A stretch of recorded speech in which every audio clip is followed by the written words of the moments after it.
आज हम युग्मक जनन और गैमेटोजेनेसिस के बारे में डिस्कस करेंगे। जैसा कि हम जानते हैं कि सभी जो एनिमल्स हैं उनमें लैंगिक जनन की प्रक्रिया के दौरान गोनड्स में प्रीमोर्डियल जर्म सेल्स द्वारा गैमीट का फॉर्मेशन होता है। गैमीट्स दो प्रकार के, मेल गैमीट स्पर्म्स और फीमेल गैमीट जो है वो ओवम, तो इस प्रकार से दो प्रकार के होते हैं और इन दोनों के ही निर्माण की जो प्रक्रिया है उसके आधार पर ही गैमेटोजेनेसिस की जो प्रोसेस है वो भी दो प्रकार की होती है। स्पर्मेटोजेनेसिस या शुक्र जनन की जो प्रक्रिया, जिसमें नर वृषण के अंदर आदि जनन कोशिकाओं से नर युग्मकों या शुक्राणुओं के निर्माण की प्रक्रिया। oogenesis मादा जनत में प्रीमोर्डियल जर्म सेल से ओवम के निर्माण की प्रक्रिया को अंड जनन या oogenesis कहते हैं। द्विलिंगी प्राणी जो होते हैं उनमें नर और मादा दोनों प्रकार के गोनड्स एक ही एनिमल में डेवलप, जबकि एक लिंगी प्राणियों में नर प्राणी में मेल गैमीट और फीमेल प्राणी के अंदर फीमेल गैमीट या ओवम का डेवलपमेंट होता है। सभी एनिमल्स में प्रीमोर्डियल जर्म सेल्स द्वारा ही गैमीट का फॉर्मेशंस जो है वो होता है। जैसा कि अभी हमने पढ़ा कि गैमेटोजेनेसिस की प्रक्रिया दो प्रकार की होती है।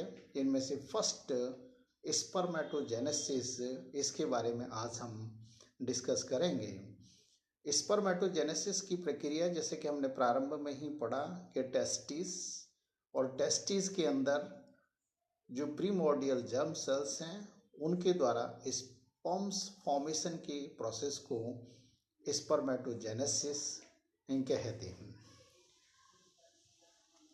वृषण या टेस्टीज, जितने भी मैमल्स या वर्टिब्रेट्स हैं उनमें टेस्टीज बॉडी वॉल से या देह भित्ति से बाहर स्क्रोटम वृषण कोश में स्थित, और वृषण कोश में बहुत बड़ी संख्या में, असंख्य संख्या में सेमिनिफेरस ट्यूब्यूल्स या शुक्र जनन नलिकाएं उपस्थित होती हैं।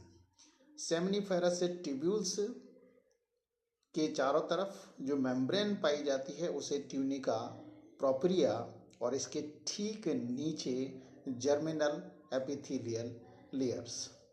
जर्मिनल एपिथेलियल लेयर जो होगी उसमें प्रीमोर्डियल जर्म सेल्स प्रेजेंट और जिनके द्वारा स्पर्म्स का फॉर्मेशन। तो यहाँ इसमें दो प्रकार की कोशिकाएं प्रेजेंट रहती हैं।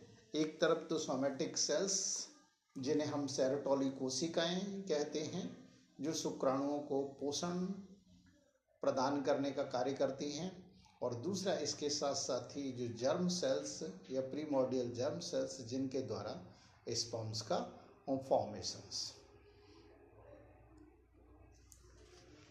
शुक्र जनन की जो प्रक्रिया है, स्पर्मेटोजेनेसिस की प्रक्रिया दो मेन प्रावस्थाओं में पूर्ण। फर्स्ट, फॉर्मेशन ऑफ स्पर्मेटिड या शुक्राणु पूर्वी कोशिकाओं का निर्माण, और सेकंड स्पर्मियोजेनेसिस या शुक्राणु पूर्वी कोशिकाओं का शुक्राणुओं में रूपांतरण। स्पर्मेटोजेनेसिस की जो फर्स्ट प्रक्रिया स्पर्मेटिड फॉर्मेशन, स्पर्मेटिड फॉर्मेशन की जो प्रोसेस है इससे 3 चरणों में संपन्न होती है, जिसमें फर्स्ट गुणन प्रावस्था या मल्टीप्लिकेशन फेज, सेकंड वृद्धि प्रावस्था या ग्रोथ फेज, और थर्ड जो है वो परिपक्वन प्रावस्था या मैचुरेशन फेज। तो इस प्रकार से 3 प्रावस्थाओं के दौरान स्पर्मेटिड्स का फॉर्मेशन होता है। फर्स्ट मल्टीप्लिकेशन फेज या गुणन प्रावस्था, यहाँ इस प्रावस्था के दौरान जर्मिनल एपिथेलियल लेयर में प्रेजेंट प्रीमोर्डियल जर्म सेल्स, जो कि बेसिकली क्या है, डिप्लॉइड या 2n नंबर ऑफ क्रोमोसोम्स इनमें प्रेजेंट रहता है, ये माइटोटिक डिवीजन द्वारा डिवाइड होती है। और माइटोटिक डिवीजन द्वारा, डिवीजन के फलस्वरूप इनसे जो सेल्स निर्मित होती हैं उन्हें स्पर्मेटोगोनिया सेल्स कहते हैं। इनमें रिपीटेड डिवीजन होता है और जिसके पश्चात स्पर्मेटोगोनिया सेल्स जो हैं वो लगातार 1 से 2, 2 से 4 और इस प्रकार से बड़ी संख्या में निर्मित हो जाती हैं। तो इस तरह से जो स्पर्मेटोगोनिया सेल्स निर्मित होती हैं, नेक्स्ट फिर फेज वृद्धि प्रावस्था या ग्रोथ फेज। तो ये जो स्पर्मेटोगोनिया सेल्स हैं, ग्रोथ प्रावस्था के दौरान इनमें किसी भी प्रकार का कोई विभाजन नहीं होता है। ये अपने आकार में वृद्धि करती हैं और आकार में वृद्धि करके जो स्पर्मेटोगोनिया सेल्स हैं ये लगभग आकार में दोगुनी हो जाती हैं और इस प्रकार से निर्मित जो सेल्स होती हैं उन्हें हम प्राइमरी स्पर्मेटोसाइट सेल्स कहते हैं। देन थर्ड, परिपक्वन प्रावस्था या maturation phase. Primary spermatocyte cells जो होंगी इनमें फर्स्ट मियोसिस या अर्धसूत्री डिवीजन, और प्राइमरी स्पर्मेटोसाइट सेल्स के अंदर जो फर्स्ट अर्धसूत्री विभाजन या मियोटिक डिवीजन होता है, इसके फलस्वरूप 2 जो कोशिकाएं निर्मित होंगी इनमें क्रोमोसोम्स की संख्या ठीक आधी हो जाती है। मीन्स 2 नंबर ऑफ क्रोमोसोम के स्थान पर n नंबर ऑफ क्रोमोसोम्स इनमें प्रेजेंट रहता है।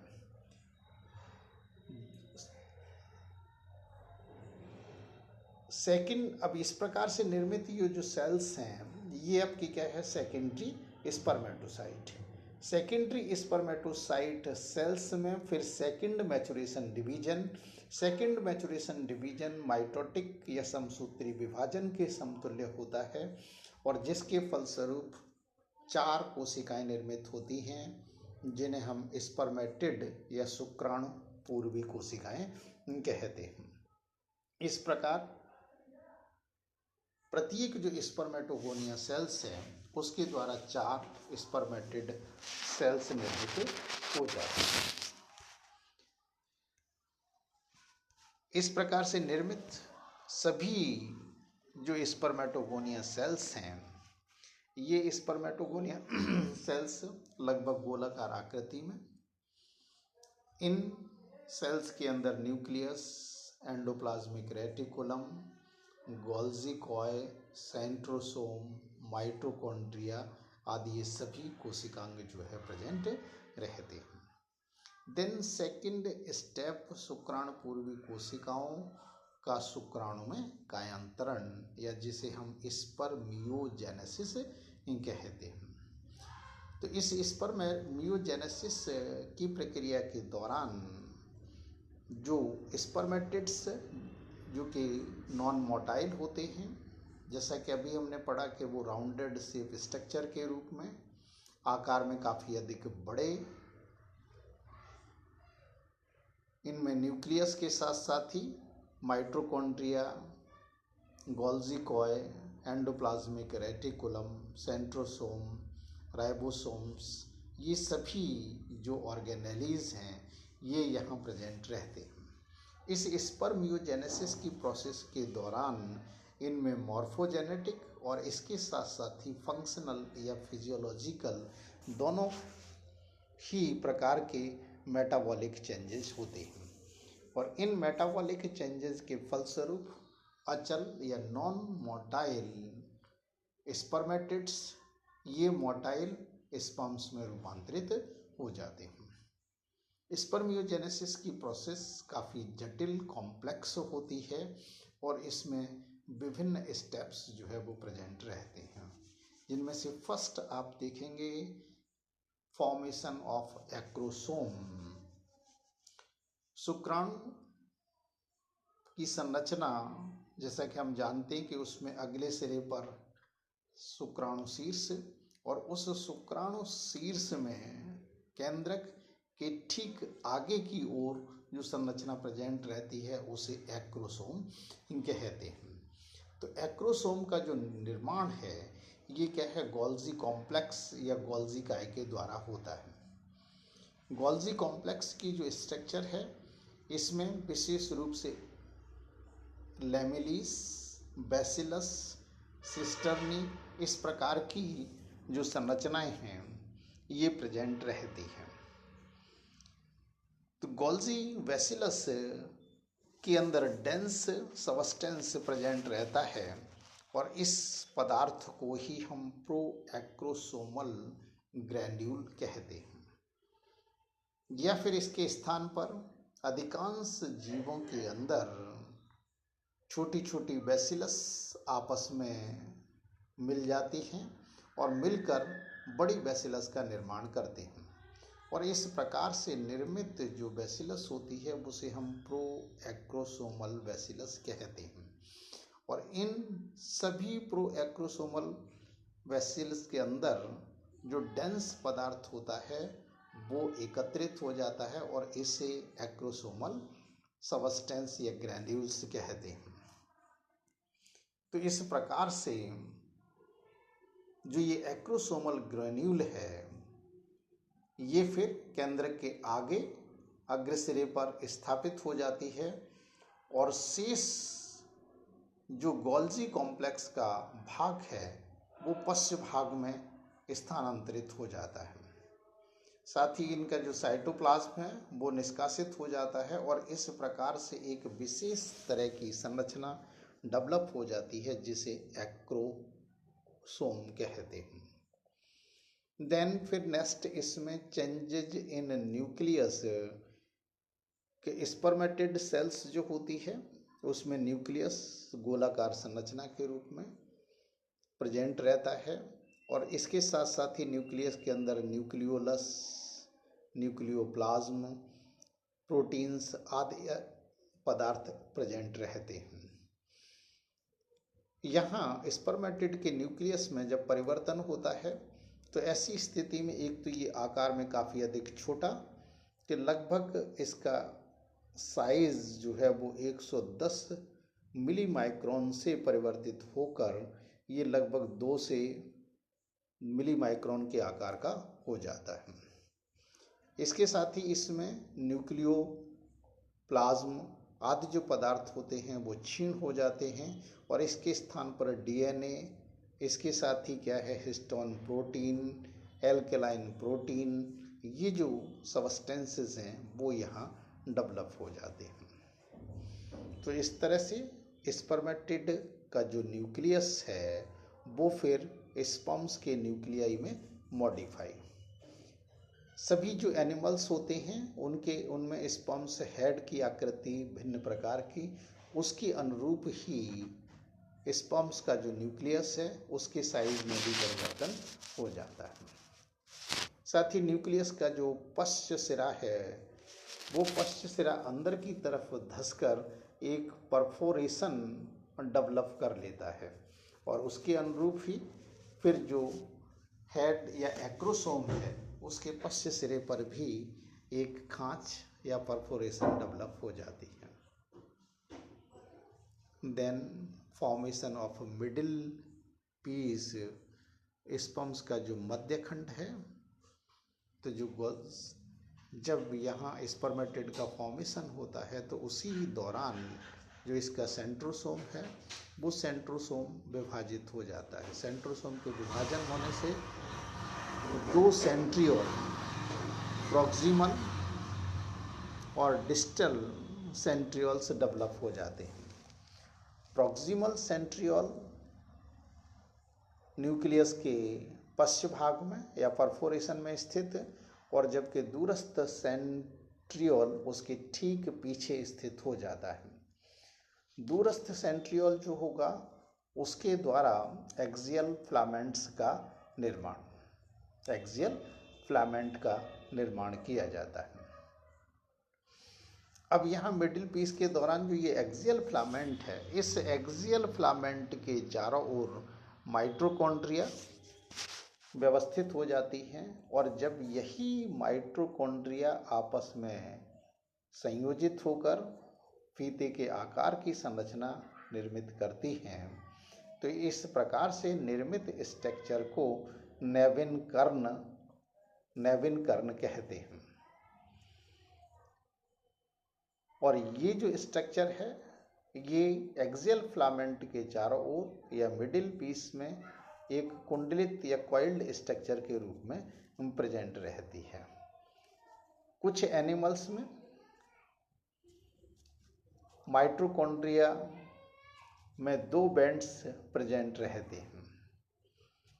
इस मध्य भाग के अंदर शुक्राणु में साइटोप्लाज्म का एक कंडेंस आवृत प्रेजेंट रहता है जिसे मेनसेट कहते हैं।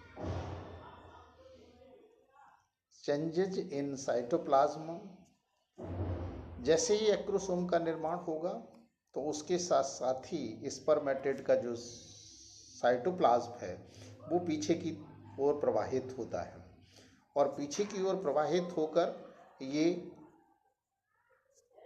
इसका अधिकांश भाग मध्यखंड में एकत्रित हो जाता है और इसी दौरान पीछे की ओर फिर क्या है पूंछ का निर्माण होता है। तो इस प्रकार से स्पर्म्स का हेड, मध्यखंड और पूंछ जो है वो उसका निर्माण होता है। ये जो आकारिकीय परिवर्तन होते हैं इसके फलस्वरूप शुक्राणु की संरचना में परिवर्तन हो जाता है, लेकिन ये फर्टिलाइजेशन की प्रोसेस के लिए एक्टिव नहीं होते हैं। तो शुक्राणु में फिर फिजियोलॉजिकल मेटाबॉलिक चेंजेस, और ये जो मेटाबॉलिक चेंजेस हैं ये एपिडिडाइमस वाले भाग में होते हैं और जिसके पश्चात स्पर्म्स फर्टिलाइजेशन के लिए एक्टिव हो जाते हैं। ठीक है, तो इस प्रकार से हमने पढ़ा कि जो गैमीटोजेनेसिस की प्रोसेस है उस गैमीटोजेनेसिस की प्रोसेस में 2 प्रकार, एक तो फर्स्ट स्पर्मेटोजेनेसिस जिसमें मेल गैमीट या स्पर्म्स का निर्माण, सेकंड oogenesis की प्रोसेस जिस प्रक्रिया के दौरान प्रीमोर्डियल जर्म सेल से ओवम का निर्माण। बाइसेक्सुअल जो एनिमल्स होते हैं उनमें दोनों ही प्रकार के गैमीट एक ही एनिमल में, जबकि यूनिसेक्सुअल में मेल गैमीट नर प्राणी में और फीमेल गैमीट जो है वो मादा प्राणी में डेवलप।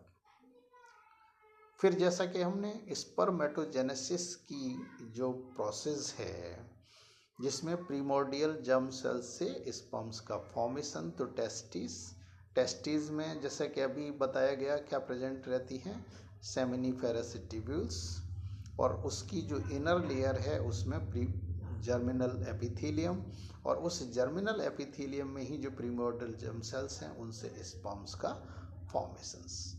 ठीक है, तो ये आपकी क्या है स्पर्मेटोजेनेसिस की प्रक्रिया।